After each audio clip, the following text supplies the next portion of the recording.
Parang isang sikat na pag Christmas sa amin. So, ibabahagi po namin sa inyo. At sensya kung hindi nyo naiintindihan yung English kasi hindi din po namin maintindihan. Kasi malalim po at hindi na po kami marunong mag-English. Sige po. Ito po ay tinatawag na the night before Christmas. It was the night before Christmas when all through the house, not a creature was stirring, not even a mouse. The stockings were hung by the chimney with care, in hopes that St. Nicholas soon would be there.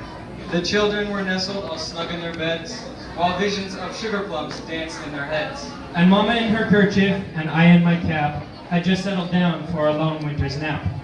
When out on the lawn there arose such a clatter, I sprang from the bed to see what was the matter. Away to the window I flew like a flash, tore open the shutters and flew up the sash. The moon on the breast of the new fallen stove gave bluster of midday to objects below. When what to my wondering eyes should appear but a miniature sleigh and 8 tiny reindeer. With a little old driver so lively and quick, I knew in a moment it must be Saint Nick. More rapid than eagles his courses they came. He whistled and shouted and called them by name. Now Dasher, now Dancer, now Prancer and Vixen, on Comet, on Cupid, on Donder, and Blitzen. To the top of the porch, to the top of the wall. Now dash away, dash away, dash away all. As the dry leaves that before the wild hurricane fly, when they meet with an obstacle, mount to the sky. So up to the house stop, the courses they flew, with the sleigh full of toys and St. Nicholas too. And then, in a twinkling, I heard on the roof the prancing and pawing of each little hoof. As I drew in my head and was turning around, down the chimney St. Nicholas came with a bound.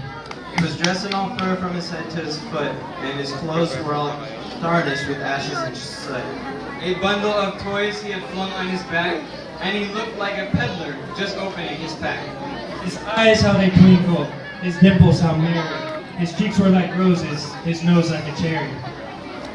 His droll little mouth was drawn up like a bow, and the beard of his chin was as white as the snow.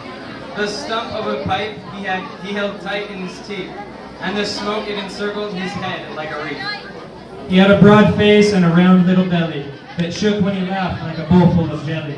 He was chubby and plump, and a right old elf, and I laughed when I saw him in spite of myself.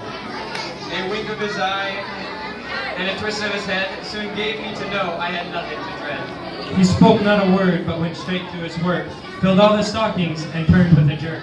And laying his finger aside of his nose, and giving a nod, up the chimney he rose.